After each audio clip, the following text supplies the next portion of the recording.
Hello everyone, कैसे हैं आप सब। और मैं भी बहुत अच्छी हूँ और फिर से हाजिर हूँ और एक नए वीडियो के साथ। और आज मैं कुछ बेसिक स्मार्ट टिप्स आपके साथ शेयर करूँगी जो कि हार्डवर्क से बहुत ही ऊपर है। और हम सब हाउसवाइफ्स का तो ये डेली रूटीन है, हर एक काम को रेगुलरली करना। लेकिन एक टाइम के बाद ना यही काम बोरिंग लगने लगता है, मोनोटोनस लगने लगता है। लेकिन मैं आज कुछ बेसिक टिप्स आपके साथ शेयर करूंगी जो कि यही काम को आप स्मार्टली हैंडल कर सकते हैं। और हार्डवर्क से ज़्यादा मुझे लगता है कि हर एक काम को स्मार्टली हैंडल करना चाहिए। इससे आपका जो समय है इसका भी बचत होगा और आप ज़्यादा स्ट्रेस में नहीं रहेंगे। आप बहुत ही कम टाइम में झटपट जो भी काम है ये निपटा सकते हैं। तो चलिए मैं वीडियो स्टार्ट करती हूँ। तो सबसे पहले जो काम होती है वो बेडरूम से स्टार्ट होती है। तो बेडरूम में सबसे पहले आती है बेड कवर। तो बेड कवर को एक बार अच्छी तरह से जब आप बिछा लेंगे ना तो पूरा दिन मुझे नहीं लगता है फिर से आपको ये जो काम है दोबारा करना होगा। और अगर आपके घर में बच्चे भी हैं ना तो बच्चे भी बेड के ऊपर अगर उठ के कूदेंगे तो भी ये जो बेड कवर है ये ख़राब नहीं होगी। तो बेड कवर को ना अच्छी तरह से बिछा लेने के बाद आपको इस तरह से फ़ोल्ड करना होगा। तो एक साइड पे आप इस तरह से सीधा-सीधा फ़ोल्ड कर दीजिए और जो अपोज़िट साइड पे है आप इस तरह से इसको पूरी तरह से मोड़ दीजिए और अंदर इसको कर दीजिए। तो इससे ना जो बेड कवर है ये एकदम पूरी तरह से लॉक हो जाएगी और ये अपने आप नहीं निकलेगी। अगर आप खींचेंगे तो ही निकलेगी, नहीं तो नहीं निकलेगी। तो बस आपको एक बार ही जो एफ़र्ट है ना ये देना पड़ेगा। अच्छी तरह से जो बेड कवर है इसको बिछा लीजिए, अच्छी तरह से जो फ़ोल्ड है ये कर लीजिए और पूरा दिन निश्चिंत हो जाइए। आपको बार-बार बेड कवर जो है इसको ठीक करना, चेंज करना एकदम भी नहीं करना होगा। तो इस तरह से आप कोई भी काम को अगर मैनेज कर रहे हैं ना तो जो काम है इसको फुल एफ़र्ट देके कीजिए ताकि वही काम आपको बार-बार रिपीट ना करना पड़े और एक ही बार में हो जाए। अब आती हूँ डस्टिंग पे। तो डस्टिंग एक ऐसा काम है ना आपको रेगुलरली करना होगा, मतलब एक दिन भी आप स्किप नहीं कर सकते हैं। तो इसके लिए मैं क्या करती हूँ, मैं हर एक जगह पे ना इस तरह से एक मॉप रख देती हूँ ताकि मुझे डस्टिंग करने में मुझे ढूँढना ना पड़े कि इस कपड़ा से मैं करूँगी। और डस्टिंग हो जाने के बाद जो कपड़ा है या मॉप है मैं उसको वहीं पर रख देती हूँ ताकि मुझे नेक्स्ट दिन भी ढूँढना ना पड़े। और ये जो मॉप है या कपड़ा है ना मैं हर एक बेडरूम में रखती हूँ, हर एक जगह पे रखती हूँ और इससे ना काम निपटाना बहुत ज़्यादा ईज़ी हो जाता है। अगर आप आँखों के सामने देख रहे हैं कहीं पर गंदा है, आपको साफ़ करना होगा, लेकिन फिर आपको जब सोचना होगा कि कौन अब मॉप लाए, कपड़ा लाए, फिर से साफ़ करे। लेकिन अगर वही चीज़ अगर हाथों के सामने रहेगा ना तो आप झटपट जो काम है निपटा सकते हैं। मतलब उसके लिए आपको डिले नहीं करना होगा, मतलब कब आप मॉप लाएँगे फिर साफ़ करेंगे, तो वो जो काम है ये झटपट हो जाएगी। अब आती हूँ कुछ जो बेसिक चीज़ है जो रेगुलरली काम में आती है, तो वो हाथों के सामने रखिए। तो मैंने ना इस तरह से बेड कवर के साइड में इस तरह से एक साइड टेबल लगाया है। तो मेरे रेगुलर की जो भी मेडिसिन्स है और जो थोड़े बहुत जो एक्स्ट्रा मेडिसिन्स है, मेरा जो ईयर प्लग है मैं यहाँ पर रखती हूँ। और यहीं पर मैं एक डेस्क कैलेंडर भी रखती हूँ ताकि जब भी मुझे तारीख देखना हो तो मैं यहाँ पर झटपट देख सकती हूँ। ऐसे तो मोबाइल में देख सकते हैं लेकिन डेस्क कैलेंडर एक बहुत ही पुरानी एक प्रोसेस है जो हम लोग बचपन से देखते आ रहे हैं, तो वही एक आदत है। और इसके साथ जो मेरा रेगुलरली यूज़ होता है डायरी, जो कि मैं हर रोज़ मेंटेन करती हूँ, तो वो भी हाथों के सामने रखती हूँ। और जो भी ग्लासेस है, वॉचेस है, मैं एक ही जगह पे रखती हूँ। तो इस तरह से ना आपको ढूँढना नहीं पड़ेगा, आपका कौन-सा सामान किधर पे है, आप आँखों के सामने इस तरह से देख सकते हैं। और मैं इसके साथ एक पाउच भी रख देती हूँ, अगर कोई ग्लासेस मुझे बैग में कैरी करना हो, तो वो पाउच ईज़ी होगा, हाथों के सामने रहेगा, मैं उसको यूज़ कर सकती हूँ। और ये जो साइड टेबल देख रहे हैं ना, ये मेरे हस्बैंड का है, तो हम लोग दोनों इस तरह से साइड टेबल बनाए हैं ताकि जो भी हम लोग का पर्सनल सामान हो, हम लोग इस तरह से रख सकें। और जेंट्स लोग की ना आदत होती है कोई भी सामान को जितना भी अब ऑर्गेनाइज़ रखें टाइम पे नहीं मिलता है, तो इसलिए मैंने जो ये साइड टेबल है, ये मैंने बनवाया है। तो उनके रेगुलरली जो भी नीड के सामान हैं सब मैं इस तरह से ऑर्गेनाइज़ करके रख देती हूँ। और जो पेन है, ग्लासेस है, मेडिसिन्स है और मैं एक टी कोस्टर भी रखती हूँ ताकि अगर चाय पीना हो तो वो भी वो यहाँ से निकाल सकते हैं। और जो कार्ड का बैग है, पेन है, वॉचेस है, सब एक जगह पे मैं रख देती हूँ और उनको बार-बार जो सामान है ये ढूँढना भी नहीं पड़ता है और एक जगह पे जो भी सामान है ये मिल जाता है। तो इस तरह से 2 साइड टेबल मैंने लगवाया है जो कि बहुत ही ज़्यादा यूज़फुल है। और मैंने ना कबर्ड के अंदर इस तरह से मेरा जो ड्रेसिंग टेबल है इसको रखा हुआ है, मैं बाहर नहीं रखी हूँ। और ड्रेसिंग टेबल रखने का जो एरिया है ना, इसमें भी मैंने थोड़ा-सा चेंजेस लाया है। तो मैं यहाँ पर एक रोलर जो नैपकिन है इसको भी मैं रखती हूँ और एक छोटा-सा मैं डस्टबिन भी रखती हूँ और जो भी कॉम्ब्स है ना, मैं इसको इस तरह से रखती हूँ ताकि हाथों के सामने मिले और यहाँ-वहाँ ढूँढना ना पड़े और बार-बार ड्रॉयर भी नहीं खोलना पड़े। और छोटा-सा एक मिरर भी रखती हूँ और साइड में ना इस तरह से मैंने हुक लगवाया है, क्योंकि जो रबर है ना, रबर बैंड, ये हर तरफ गुम होते रहता है, तो इसको लटकाने के लिए मैंने वो लगवाया है। और आपके घर में ना इस तरह से ऑर्गेनाइज़र ज़रूर होना चाहिए, मतलब ड्रेसिंग टेबल एरिया में ज़रूर होना चाहिए, क्योंकि ये देखने में तो अच्छा लगता ही है, लेकिन आप जब क्लीन करेंगे ना, तो सबको एक साथ इस तरह से हटा के आप आसानी से क्लीन कर सकते हैं और क्लीन हो जाने के बाद आप फिर से इसको इस तरह से रख सकते हैं। तो जो काम को आपको 10 मिनट में निपटाना होगा, वही काम आप 1 मिनट में निपटा सकते हैं। तो ये छोटी-मोटी जो बेसिक चीज़ है ना, तो इसी को कहते हैं स्मार्ट वर्क। और दूसरे साइड पे सेल पे ना इस तरह से जितने भी डियो है, सेंट है, मैं एक ही जगह पे इस तरह से रख देती हूँ। और क्योंकि जो मिरर है ना, ये कबर्ड के अंदर है, तो उतना गंदा नहीं होता है, बस थोड़ा-सा मैं बीच-बीच में इस तरह से डस्टिंग कर लेती हूँ और जो एरिया है वो क्लीन हो जाता है। अब बात करती हूँ ड्रॉयर ऑर्गेनाइज़र की। तो ड्रॉयर ऑर्गेनाइज़र जो होती है ना, ये आपके घर में ज़रूर होना चाहिए, मतलब आपके ड्रॉयर में ज़रूर होना चाहिए। कुछ सामान जो होती है ना, ये बहुत ज़्यादा मेसी होती है, लाइक सॉक्स और जो भी अंडरगारमेंट्स होती है, और इसको अगर ऑर्गेनाइज़ करके नहीं रखेंगे ना, तो बहुत ही ख़राब लगती है जो ड्रॉयर है दिखने में। और ये जो ड्रॉयर है ना, किस तरह से छोटी-छोटी कैबिनेट है, तो इसमें आसानी से जो भी सॉक्स है, अंडरगारमेंट्स है, आसानी से आ जाएगी। और देखिए, मैं जो सॉक्स है ना, मैं किस तरह से फ़ोल्ड कर लेती हूँ और इस तरह से फ़ोल्ड करके रखेंगे ना, तो जो ये सॉक्स है, जब आप यूज़ करेंगे तभी ये खुल सकता है, नहीं तो ये ऐसे ही रह जाएगा। और सॉक्स में क्या होती है, एक सॉक्स तो गुम हो ही जाती है, तो मैं ना जो सॉक्स है मैं इस तरह से ऑर्गेनाइज़ करके रख देती हूँ और एक बार कर लेने के बाद ना 1 हफ्ता एकदम निश्चिंत हो जाना होता है। मतलब जो सॉक्स यूज़ करना होता है बस वही निकलता है और बाकी जो है ये गुम नहीं हो जाता है, मतलब इधर-उधर नहीं रह जाता है, एक ही जगह पे रह जाता है और देखने में भी कितना ऑर्गेनाइज़ लग रहा है। देखिए, जो जगह है ये भी कितना खाली हो गया। तो बस इस तरह से ना छोटी-छोटी आदतें, छोटी-छोटी जो इक्विपमेंट है और छोटी-छोटी जो ऑर्गेनाइज़र है, ये ज़रूर आपके घर में होना चाहिए, जो आपका मेहनत है ये कम करने के लिए। और काम के मामले में जो भी एफ़र्ट होगा, ये एक बार ही होगा, आपको बार-बार ये चेक नहीं करना होगा, एकदम पूरी तरह से ऑर्गेनाइज़ रहेगा। अब आती हूँ जेंट्स के जो रेगुलर यूजेस के जो शर्ट्स एंड पैंट्स होता है ना, तो सबसे ज़्यादा सिरदर्द तो मुझे यही लगता है। मतलब इतना मोटा-मोटा, बड़ा-बड़ा बेल्ट जो होता है और जो पैंट होता है जीन्स का, ये भी बहुत ज़्यादा भारी होता है। तो जेंट्स लोग की ना आदत होती है इस तरह से डोर के पीछे जो हुक होता है ना, वहीं पर टाँग देना। तो जब मेरा घर हो रहा था ना, तो मैं ये अलग से स्पेशल से मैं अपने हस्बैंड के लिए बनवाई हूँ, क्योंकि उनके रेगुलर भी जितने भी जीन्स है, शर्ट्स है, टी-शर्ट है, वो यहाँ पर रख सकें। और क्योंकि ये रेगुलर यूजेस के होते हैं, इसको आप फ़ोल्ड नहीं कर सकते, तो इसको बस टाँगना होता है। तो जो बेल्ट लगाने का जो घर होता है ना, तो बस इससे इस तरह से मैं टाँग देती हूँ और देखिए, ये जो हुक है, इस तरह से टाँगने के बाद जो पैंट है, इस तरह से मैं लटका देती हूँ और ये देखने में भी अच्छा लग रहा है, ऑर्गेनाइज़ लग रहा है। और जो कैप है, क्योंकि अभी समर सीज़न चल रहा है, कैप रेगुलर यूज़ होता है, तो उसको भी मैं यहाँ पर टाँग देती हूँ। और ठीक उसी के नीचे जो कबर्ड मैं बनाई हूँ ना, तो वो मैं टी-शर्ट और शर्ट रखने के लिए इस तरह से मैं जगह बनाई हूँ और मैंने ना बहुत सारा हैंगर इस तरह से टाँग दिया है, ताकि जो हैंगर में जो शर्ट्स हैं, टी-शर्ट है, मैं इस तरह से टाँग सकूँ। तो बस ये भी कबर्ड एकदम ऑर्गेनाइज़ लग रहा है और एक-एक कपड़ा को लेके आपको फ़ोल्ड करने की भी ज़रूरत नहीं है, बस आके इस तरह से टाँग दीजिए। हम वुमेन का भी ना रेगुलर यूजेस के जो कुर्ती होता है, साड़ी होता है, तो उसका भी मैं अलग से इस तरह से बॉक्स रखती हूँ, क्योंकि ये रेगुलर यूज़ होता है और वो जो बॉक्स मैं रखती हूँ ना, बस रेगुलर यूजेस के मैं सामान रखती हूँ, उसमें मैं अच्छा वाला जो साड़ी है, कुर्ती है, मैं नहीं रखती हूँ। तो ये जो मेरा बॉक्स है, इसमें रेगुलर यूज़ की मैं जो कुर्ती है, मैं इस तरह से रख देती हूँ। तो बस एक जगह पे रह जाता है, बार-बार ढूँढना भी नहीं पड़ता है और ऑर्गेनाइज़ करना भी ईज़ी हो जाता है। तो इस तरह से जो क्लॉथ बैग है ना, आप अपने घर में ज़रूर रखिए, मतलब आपके कबर्ड में हो, अलमीरा में हो, ज़रूर रखिए। तो जो जगह है ये ऑर्गेनाइज़ लगता है, बिखरा हुआ भी नहीं लगता है और आपको बार-बार ढूँढना भी नहीं पड़ेगा। जो भी सामान है आपको एक जगह पे मिल जाएगा। डस्टिंग के साथ-साथ ना और एक काम जो है वो रेगुलरली करना पड़ता है, वो है बेसिन को और बाथरूम को क्लीन करना। तो इसके लिए मैं क्या करती हूँ, मैं बेसिन के बगल में ना एक स्क्रबर इस तरह से अलग से रख देती हूँ। और इस तरह से स्क्रबर रख देने से ना बहुत ज़्यादा ईज़ी हो जाता है जो काम है। मतलब मैं जब भी बेसिन एरिया पे आती हूँ ना, जब मुझे अगर लगता है कि गंदा है, मुझे साफ़ करना होगा, तो मैं क्या करती हूँ, मैं जो हैंड वॉश है ना, डेटॉल जो हैंड वॉश है, मैं वही थोड़ा-सा ले लेती हूँ, 1 या 2 ड्रॉप, और उसी से मैं साफ़ कर देती हूँ। और बेसिन एरिया के बगल में तो लिक्विड हैंड वॉश रहता है, तो ये बहुत ही अच्छी तरह से क्लीन भी हो जाता है और ज़्यादा भी नहीं लगता है। बस थोड़ा-सा दे देने से जो बेसिन है ना, ये बहुत अच्छी तरह से क्लीन हो जाती है।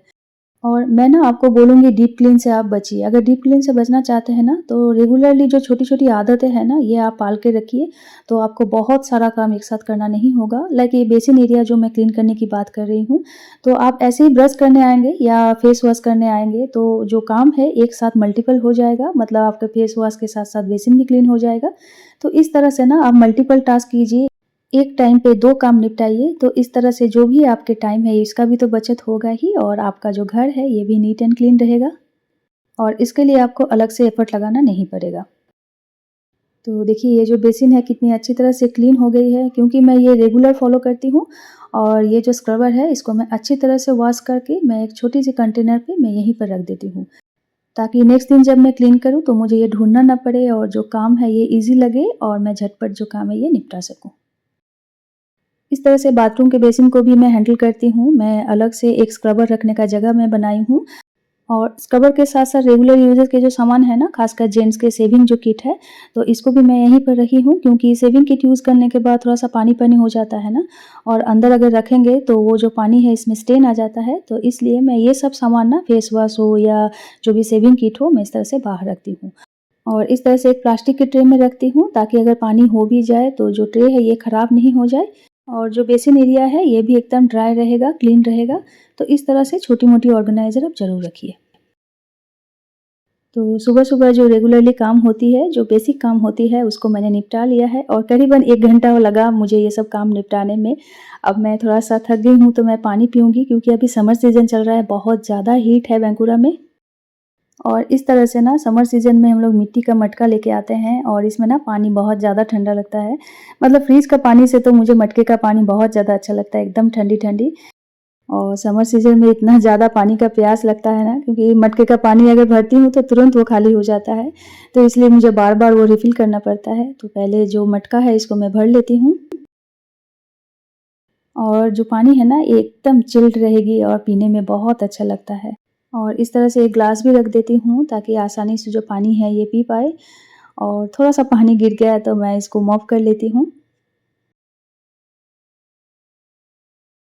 और मैंने ना सुबह जो चिकन है इसको मैंने डिफ्रॉस्ट करने के लिए दे दिया था और गर्मी इतनी ज़्यादा है ना, एकदम जो चिकन है एकदम 15 मिनट में ये डिफ्रॉस्ट हो गई है। मतलब जो आइस है ये मेल्ट हो गई है और इसको मैं 1-2 बार पहले अच्छी तरह से धो लूँगी। और इधर मैंने राइस भी चढ़ा दिया है और मैं ना इस तरह से एक कॉटन का कपड़ा हमेशा रखती हूँ और जहाँ भी मुझे लगे ना इस तरह से कुछ गीला हो रहा है, पानी गिर रहा है या कोई गंदगी आ रही है, तो तुरंत मैं उसको मॉप कर सकूँ। तो हमेशा हाथ के सामने एक कपड़ा रखिए, ताकि जो काम है इसको आप झटपट निपटा सकें, मतलब जो एरिया है आप इसको तुरंत ड्राई कर सकें। इधर मेरी राइस भी हो गई है और मैं चिकन का ना एक पतला-सा एक करी बनाऊँगी, क्योंकि समर सीज़न है, बहुत ज़्यादा हीट है। मैं बहुत ज़्यादा स्पाइसी या रिच नहीं बनाऊँगी। तो चिकन को मैंने अच्छी तरह से धो लिया है और मैंने एक बड़ा-सा आलू भी ले लिया है और 2 प्याज़ लिया है। तो ये सबको अब मैं काट लूँगी। तो काटने के लिए जो नाइफ़्स है ना, ये हाथों के सामने हमेशा रखिए और ये जो सेट आप देख रहे हैं ना, तो इसको मैंने एक साथ इस तरह से परचेज़ किया है। ये पूरी तरह से इस तरह से सेट में आया था। और ये नाइफ़ स्टैंड है, तो इस तरह से देखिए जो नाइफ़्स है ये रखने का जगह है, तो ये सेफ्टी की पर्पस भी बहुत अच्छा है। और देखिए जो भी नाइफ़्स है ना ये हर एक शेप का है, हर एक टाइप का है और एक ही जगह पे है, तो जब मुझे लगे जो यूज़ करना है मैं इस तरह से आसानी से निकाल के यूज़ कर सकती हूँ। और इस तरह से ना मैं हाथों के सामने भी रखती हूँ, ताकि मुझे ढूँढना ना पड़े और जब भी ज़रूरत हो मैं यूज़ कर सकूँ। और इस तरह से कुकिंग में तो सीज़र भी लगता है, तो ये भी रखने का जगह है। और इसको मैंने सामने रखा है, ताकि कुकिंग करते-करते मुझे जो भी लगे मैं यहाँ से लेके यूज़ कर सकती हूँ। और थोड़ा-सा मैंने इसको यहाँ पर ऑर्गेनाइज़ किया है, ताकि देखने में अच्छा लगे और एक आर्टिफ़िशियल प्लांट भी रखा है, ताकि जो जगह है ये अच्छा लगे देखने में। और कुकिंग के लिए तो ऑयल मस्ट है, तो इसलिए जितने भी ऑयल है ना मैं इसको एक ही जगह पे रखी हूँ, ताकि आसानी से मिल पाए, आसानी से मैं यूज़ कर पाऊँ।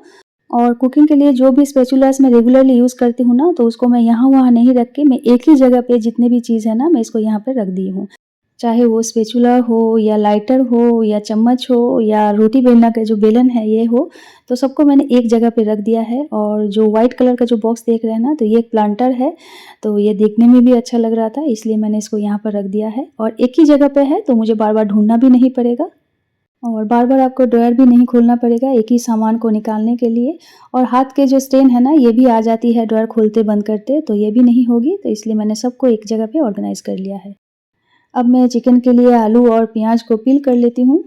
और जब भी आप कुछ पील करें ना, चाहे वो वेजिटेबल्स हो या आलू हो, प्याज हो या जिंजर गार्लिक हो, जो भी हो, तो उसके लिए ना हमेशा एक बास्केट रखिए, क्योंकि जब भी आप पील कर रहे हैं तो बास्केट के ऊपर गिरेगा और यहाँ-वहाँ वो गंदगी जो है ये नहीं फैलेगा।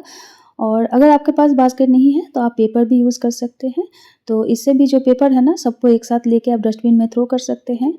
तो इससे क्या होगा, आपका जो काम है ये भी फटाफट हो जाएगा और जो एरिया है ये भी गंदा नहीं होगा। और ये जो छोटी-छोटी बास्केट है ना, मैं इसको इसी पर्पज़ यूज़ कर सकती हूँ और ये रखने में भी बहुत सारा जगह नहीं लेता है और काम का तो है ही। तो बस जितने भी प्याज़ है मैंने ये सबको छील लिया है, अब इसको मैं फेंक दूँगी। और जो डस्टबिन है उसको हमेशा बेसिन के नीचे रखिए और अंदर एक प्लास्टिक भी दे के रखिए, ताकि आसानी से जो भी गंदगी है अब इसको इस तरह से क्लीन कर सकते हैं। और जो राइस है ये बन गया है, अब जो चिकन है ये मैं बना लेती हूँ। तो उसके लिए मैं ले लूँगी ऑयल, और ये मस्टर्ड ऑयल है। और जो आलू है इसको मैंने इस तरह से बड़ा-बड़ा साइज़ में रखा है, और पतला सा एक मैं करी बनाऊँगी, तो उसमें ना इस तरह से बड़ा-बड़ा आलू बहुत ही अच्छा लगता है देखने में भी और खाने में भी। तो उससे पहले मैं थोड़ा-सा फ्राई कर लूँगी। चिकन में या मटन में ना आलू इस तरह से थोड़ा-सा फ्राई कर लेने से दिखने में भी अच्छा लगता है और खाने में भी। तो इसलिए मैं थोड़ा-सा फ्राई कर लेती हूँ कुकिंग करने से पहले। और मैंने आलू कम ही डाला है, मतलब एक बड़ा-सा आलू में 4 पीसेस हुआ है, तो यही काफ़ी होगा, ज़्यादा आलू मैं नहीं दूँगी।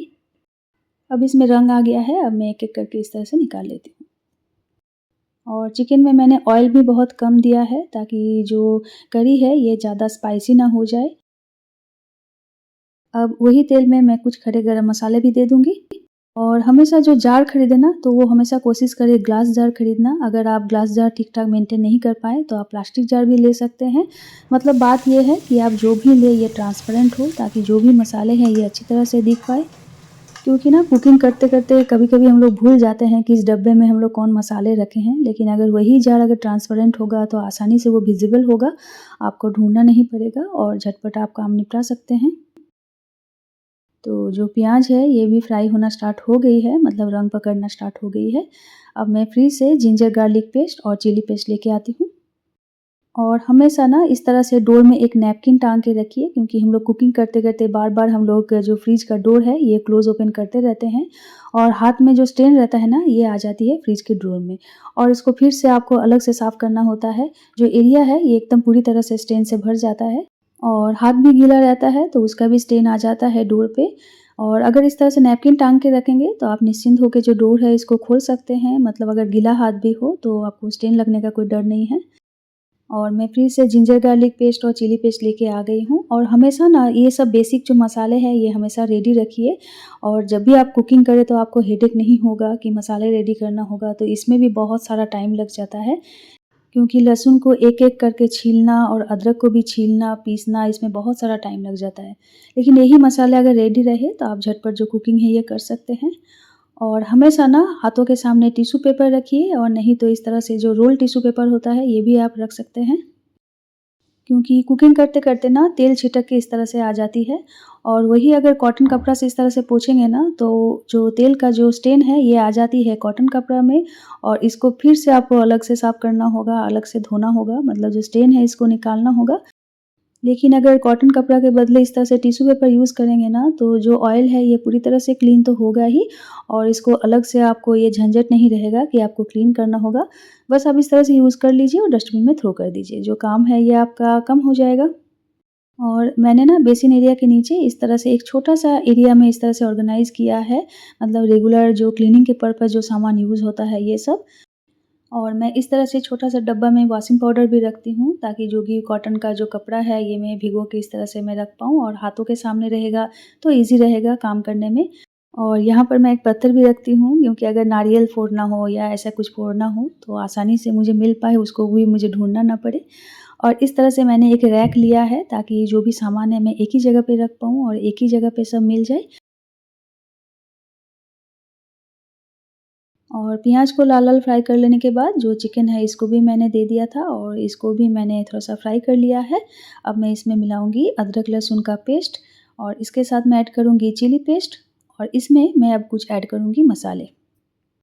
हम इंडियन कुकिंग में तो मसाले मस्ट है, मसाले तो लगता ही है। तो मैं इस तरह से एक ऑर्गेनाइज़र बनाई हूँ, मतलब एक ड्रॉयर में।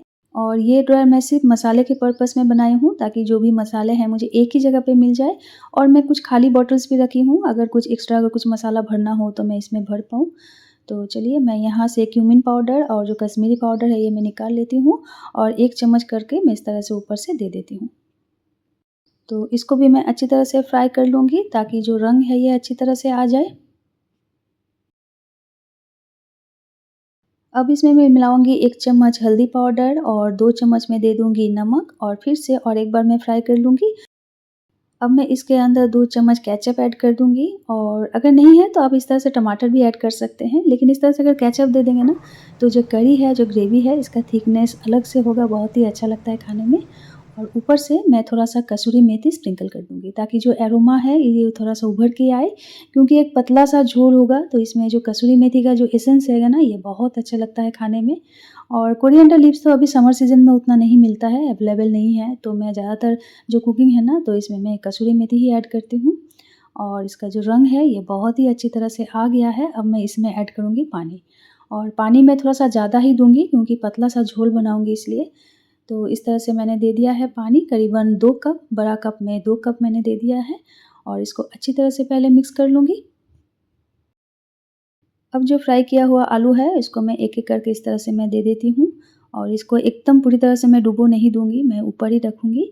और ये आलू ना बहुत ही जल्दी कुक हो जाता है, तो इसलिए ओवर कुक ना हो इसलिए। तो बस जो झोल है इसको मैं फ़िलहाल ढक देती हूँ।